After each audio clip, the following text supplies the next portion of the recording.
अस्सलाम वालेकुम guys, welcome to the channel CEA। तो आज हम एक जिस टॉपिक पे बात करने जा रहे हैं, इस टॉपिक को गाड़ियों में जो है ना वो लग्जरी के तौर पे लिया जाता है। जी हाँ, मैं बात कर रहा हूँ पावर स्टीयरिंग की।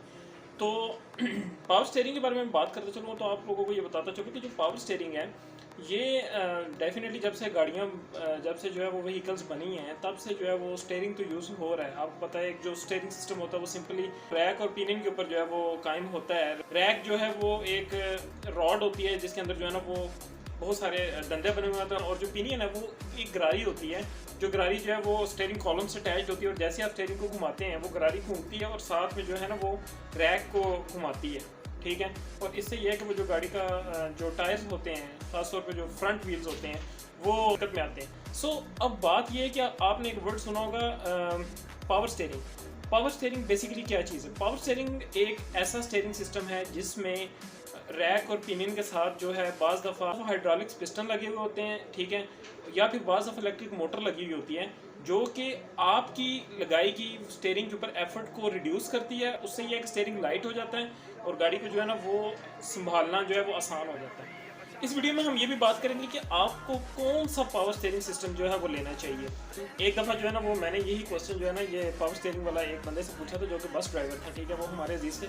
मैंने कहा यार आप जो ये इतनी बड़ी बस का स्टीयरिंग कैसे घुमा लेते हैं, आप करते हैं? कहते यार जो पुरानी बसें थी ना, जो वो फोर्ड की होती थी जिनका वो मुँह आगे निकला हुआ होता था, वो बसें जो थी ना यार, वो जब हम उनका जो है ना वो स्टीयरिंग चलाते थे तो वो डायरेक्ट होता था, उसमें जस्ट रैक और पिनियन होती थी तो स्टीयरिंग कॉलम के साथ, तो उससे जो है ना वो स्टीयरिंग जो है वो चलता था, और वो नॉन असिस्टेड होते थे या नॉन पावर स्टीयरिंग होते थे। उससे ये जो कंधे थे ना ये चीज़ रह जाती होती थी, या तो ये चीज़ रह जाती थी या फिर ये मसल डेवलप हो जाती।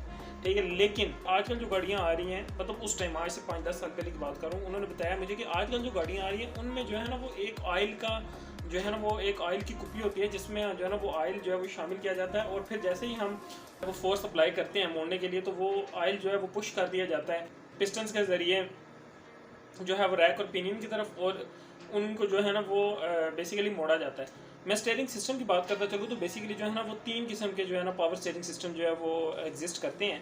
पहला पावर स्टीयरिंग सिस्टम जो है वो हाइड्रोलिक पावर स्टीयरिंग सिस्टम कहलाता है। ठीक है, उस स्टीयरिंग सिस्टम में जो है ना वो जस्ट ऑयल या एक फ्लूइड होता है जो कि आपकी स्टीयरिंग एफर्ट्स के साथ जो है ना वो मूव कर रहा होता है, और वो जो फ्लूइड होता है वो पुश किया जाता है रैक और पिनियन या आपके जो है वो टायर्स की तरफ, तो वो फ्लूइड जो है वो काफ़ी ज़्यादा एफर्ट्स को जो है ना वो यूज़ कर देता है।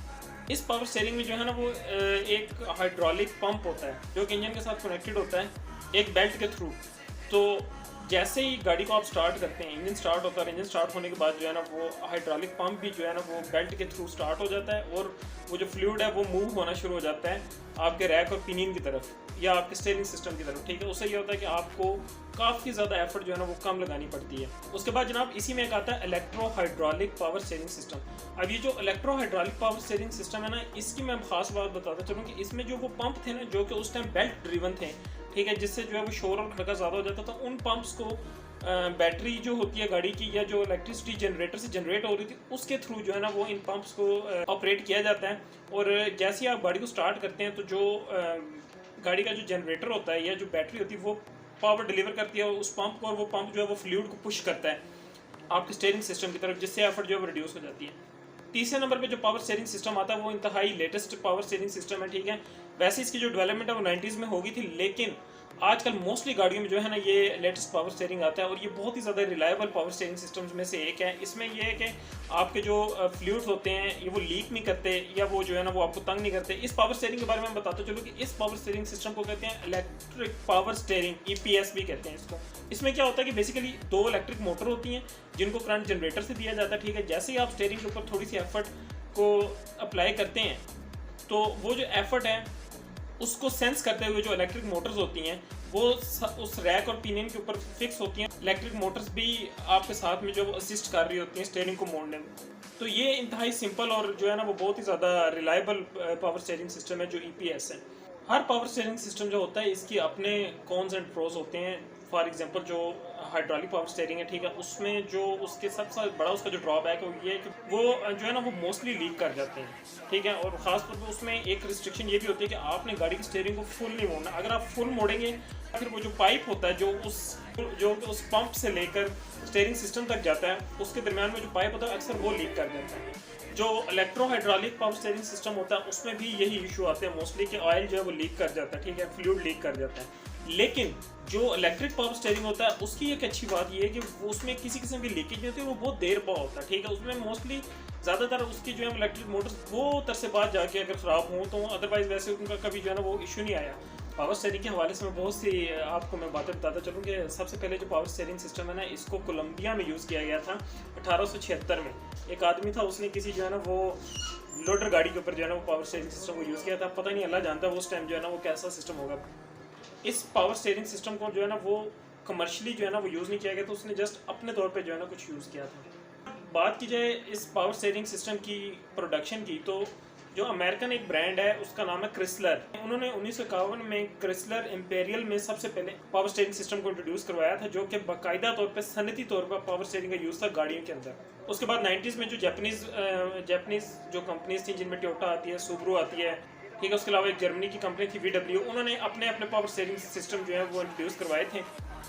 इलेक्ट्रिक पावर स्टीयरिंग सिस्टम की फैक्ट्स की बात करते चलें तो जो पहला इलेक्ट्रिक पावर स्टीयरिंग सिस्टम था वो 1988 में सुजुकी सर्वो में जो है वो यूज़ हुआ था। उसके बाद होंडा ने NSX, उनकी एक गाड़ी थी जो कि मिड इंजन रेसिंग कार थी, उसमें सबसे पहले जो है ना वो EPS electric power steering system जो है वो इंट्रोड्यूस करवाया था। उसके बाद जो है वो BMW ने जर्मनी में Z4 में 2002 में जो है वो electric power steering system introduce करवाया था। टोयोटा प्रियस में 2000 में जो है इलेक्ट्रिक पावर स्टीयरिंग आता रहा। पावर स्टीयरिंग जो है इनको इस तरह से डिज़ाइन किया जाता है, ख़ासतौर पर बेशक वो हाइड्रोलिक पावर स्टीयरिंग सिस्टम हो, electro hydraulic power steering system हो या फिर इलेक्ट्रिक पावर स्टीयरिंग सिस्टम हो, इन पावर स्टीयरिंग सिस्टम्स को इस तरह से डिज़ाइन किया जाता है कि जब आप तेज़ गाड़ी चला रहे होते हैं तो ये अपने आप को सख्त कर लेते हैं, ठीक है, ताकि गाड़ी आपके कंट्रोल से ना निकले, ठीक है। और जो ही आप गाड़ी को स्लो करते हैं तो ये जो पावर स्टीयरिंग होते हैं ये अपने आप को सॉफ्ट कर लेते हैं ताकि आपको जो एफर्ट ना लगानी पड़े। बेसिकली जो खड़ी गाड़ी होती है ना उसके स्टीयरिंग के ऊपर बहुत ज़्यादा एफर्ट लगती है, चलती हुई गाड़ी पे इतनी एफर्ट नहीं लगती। अब सबसे इंपॉर्टेंट सवाल ये उठता है कि पाकिस्तान में आपको कौन सी गाड़ी जो है वो लेनी चाहिए जो कि इस पावर स्टीयरिंग सिस्टम के साथ आती है। आपको जो है ना वो गाड़ी वो लेनी है जिसमें जो है ना वो इलेक्ट्रिक पावर स्टीयरिंग सिस्टम होगा, क्योंकि ये बहुत ज़्यादा रिलायबल है। तो मैं बात करता चलूँ कि सबसे पहले जो होंडा की रिबर्थ है जो कि 2012 के बाद आई थी, उसमें जो है वो सबसे पहले इलेक्ट्रिक पावर स्टीयरिंग सिस्टम आया था। तो कोशिश कीजिए कि जब भी आप लें वो 12 से बाद का मॉडल है, और अगर आप उससे पहले वाली रिबॉन लेते हैं जो कि 6 से 12 के दौरान आई है तो उसमें आप कोशिश करें कि आप जो है ना वो उसके स्टीयरिंग को जो है ना वो आप EPS करवा लें। उसके बाद मैं जिक्र करता चलूँ कि होंडा सिटी में देखा जाए तो 2003 में जो कि मेरे पास भी है होंडा सिटी IDS है, उसमें जो है वो power steering electric power steering आ गया था, ठीक है, और वो मॉडल जो है ना वो बहुत ही ज़्यादा रिलायबल है। टोयोटा ने इलेक्ट्रिक पावर स्टीयरिंग को 2009 और 10 में जो उनके मॉडल थी, जो जनरेशन थी, उसमें इलेक्ट्रिक पावर स्टीयरिंग इंट्रोड्यूस करवाया था और वो बहुत ही ज़्यादा जो है ना वो रिलायबल मॉडल्स में से एक है, और वो गाड़ी 2012 तक आती रही है और उसकी बहुत ज़्यादा डिमांड है। अब पावर स्टीयरिंग के लिहाज से कौन सी गाड़ी है जो आपको अवॉइड करनी चाहिए? बेसिकली सबसे पहले तो मैं आपको बताता चलूँ कि सुजुकी बलिनो, उसका जो पावर स्टीयरिंग सिस्टम है वो हाइड्रोलिक पावर स्टीयरिंग सिस्टम है और अक्सर लीक कर जाता था। उसके बाद टोयोटा के मॉडल वो जो कि 2003 से लेकर 2008 तक आए हैं, ठीक है, जिसमें XLI इंट्रोड्यूस हुई थी, उनमें भी जो है ना वो आपको वो अवॉइड करनी चाहिए। उसके बाद होंडा रिबॉन और उससे पहले जितने मॉडल्स हैं सर लीकेज का जो है ना उनमें इशू आता है। एक और नई गाड़ी है जिसको प्रोटॉन सागा बोलते हैं, उसमें भी जो है वो hydraulic power steering system use किया गया है। तो अगर आप वो लेना चाहें तो आपकी मर्ज़ी है, लेकिन वो जो आपको ना हाइड्रोलिक स्टीयरिंग वाली गाड़ी जो है ना उसको मोस्टली आपको अवॉइड करना चाहिए।